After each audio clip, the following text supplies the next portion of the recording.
बिस्मिल्लाहिर्रहमानिर्रहीम। अस्सलाम वालेकुम। क्या हाल है? आज मैं आपको बताऊंगा कि एयर फोर्स में जब आप अप्लाई करते हैं तो उसके क्या क्या ट्रेड्स होते हैं, और मैं सिर्फ एयरमैन के लिए बताऊंगा। जितने भी नॉन कमीशन जो रैंक्स होते हैं अदर दैन नॉन कमीशन, जैसे जीडीबी पायलट हो गया, ये कमीशन रैंक है। उसके बाद कमीशन ऑफिसर्स होते हैं, उसके बाद लॉजिस्टिक्स ऑफिसर्स, ये एडमिनिस्ट्रेशन में जो ऑफिसर्स होते हैं। इनके अलावा अगर आप अप्लाई करते हैं एज एन एयरमैन तो उसके क्या ट्रेड्स होते हैं और उन ट्रेड्स का क्या काम होता है। ये काफ़ी लड़कों को नहीं पता होता, बहुत कंफ्यूज्ड होते हैं अप्लाई करने के वक्त कि कहाँ अप्लाई करें कहाँ ना करें। तो उसके लिए मैं आपको बताता हूँ। तो पहले नंबर पे आता है एरो ट्रेड। इधर जहाँ पे भी आप लफ्ज़ सुनेंगे एरो, उसका मतलब है एरोनॉटिकल, और जहाँ पे आप लफ्ज़ सुनेंगे टेक का, उसका मतलब है टेक्निकल। तो इसको शॉर्ट फॉर्म में करके लिखा जाता है एरो ट्रेड। उसके बाद दूसरे नंबर पे है प्रोवोस्ट, फिर है ग्राउंड कॉम्बैट जीसी, फिर है PFNDI physical fitness and drill instructor and fire fighter. अब इसमें से जो पहले नंबर पे ट्रेड है एरो ट्रेड, इसमें भी आगे फर्दर दो ट्रेड्स और हैं। इसमें अगर आप देखें यहाँ दो ट्रेड्स और हैं, एक एरोस्पोर्ट और एरोटेक। अब एरोस्पोर्ट और एरोटेक में क्या फ़र्क है? जो एरोस्पोर्ट है ना, उनका काम होता है स्पोर्ट करना, लाइक उनका लॉजिस्टिक में काम होता है, उनका एडमिनिस्ट्रेशन में काम होता है, उनका अकाउंट्स में काम होता है, उनका सेक्ट्स में काम होता है। ये जो जितनी भी फील्ड्स हैं वो आती हैं एरोस्पोर्ट में। और जितनी ये एरोटेक का काम होता है, ये जहाज़ों की मेंटेनेंस वगैरह करना और इनको रिपेयर वगैरह करना, ये एरोटेक में आते हैं। अब इसमें आगे क्या आता है? एरोस्पोर्ट। एरोस्पोर्ट में भी आगे काफ़ी फील्ड्स हैं जिसमें आपको जो मतलब आप समझ लें कि एरोस्पोर्ट के अंदर भी फील्ड्स हैं जो आपको काम के रिलेटेड इसको भी डिवाइड किया गया है। और इसमें सबसे ज़्यादा डिस्क्रिमिनेशन होती है पे स्केल्स की, कि कुछ काम को पे स्केल ए में रखा गया, कुछ को पे स्केल बी में रखा गया और कुछ को सी में रखा गया। जो पे स्केल ए होते हैं उनकी ऑब्वियसली पे थोड़ी ज़्यादा होती है। तो देखते हैं पे स्केल ए में कौन कौन से ट्रेड हैं। अब पे स्केल ए में जो ट्रेड है एमटीएफ, मैकेनिकल ट्रांसपोर्ट फिटर।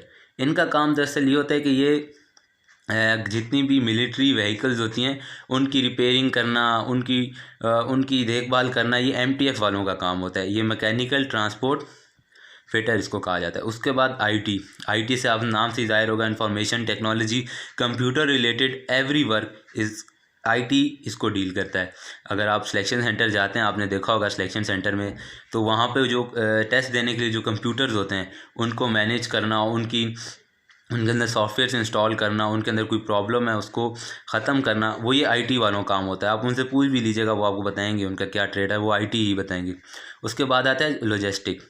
अब लॉजिस्टिक को इसको लॉग भी कहा जाता है, और ये दरअसल डील करता है कि उसके साथ सप्लाई के साथ इसका दरअसल काम होता है। सप्लायर्स नहीं होते जो आइटम्स को सप्लाई करना, इन सब चीज़ों का सारा डील करता है लॉग।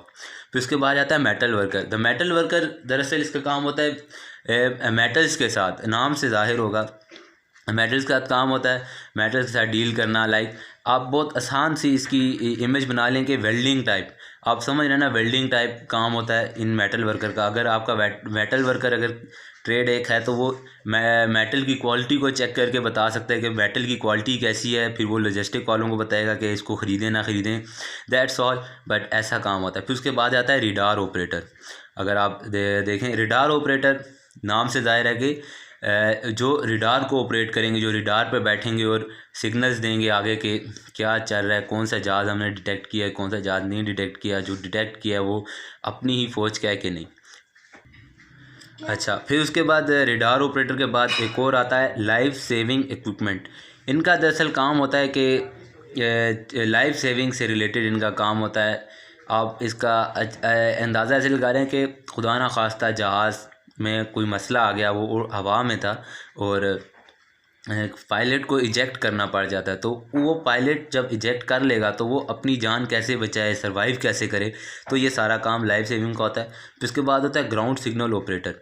तो ग्राउंड सिग्नल ऑपरेटर को जीएसओ भी कहा जाता है, और इनका काम होता है दरअसल सिग्नल्स को ऑपरेट करना, वायरिंग चेक करना कि ये वायरिंग ठीक है कि नहीं, सिग्नल्स में कोई प्रॉब्लम तो नहीं आ रही। फिर उसके बाद है एटीसी, एयर ट्रैफिक कंट्रोलर। इनका काम होता है ये to communicate with the pilot. जब पायलट जहाज़ में होता है तो उसके साथ कम्युनिकेशन करना, ये एटीसी वालों का काम होता है। उसको बताना कि वेदर कंडीशन कैसी है, वेदर यू कैन लैंड और नॉट, टेक ऑफ, टेक इन, ये सब काम एटीसी वाले करते हैं।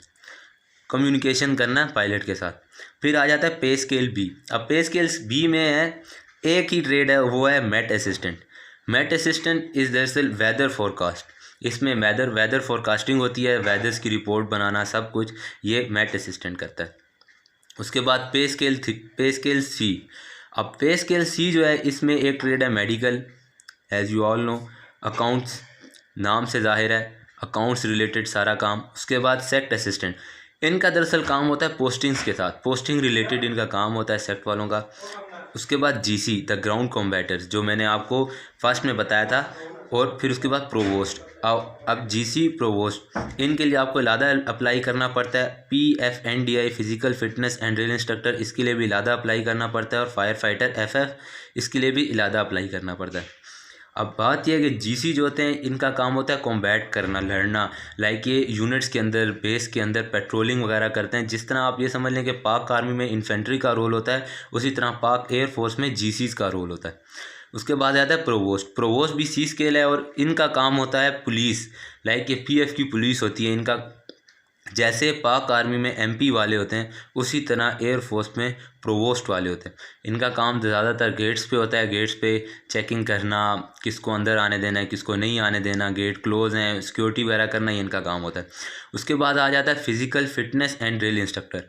अब physical fitness and drill instructors ये वो होते हैं जो आपको कहते हैं कि जो आपको ट्रेनिंग करवाते हैं, जो आपको ड्रिल्स करवाते हैं, जो आपकी फ़िज़िकल फ़िटनेस के पीरियड्स लेते हैं, और जो आपको फ़िट रखते हैं। और ख़ास तौर पे इनका सबसे ज़्यादा वास्ता पड़ता है ट्रेनिंग्स के साथ। इंशाल्लाह आप सबका होगा, आप सब ने अप्लाई भी किया, और इंशाल्लाह आप सेलेक्ट होकर जब जाएंगे तो आपको वहाँ पे PFNDIs मिलेंगे, जो आपकी क्या कहते हैं आपकी ट्रेनिंग आपको करवाएंगे। उसके बाद आता है फायर फाइटर।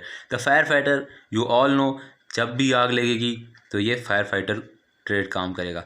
तो इसमें GC, प्रोवोस्ट, PFNDI और फायर फाइटर, इसके लिए आपको इलादा से अप्लाई करना पड़ता है।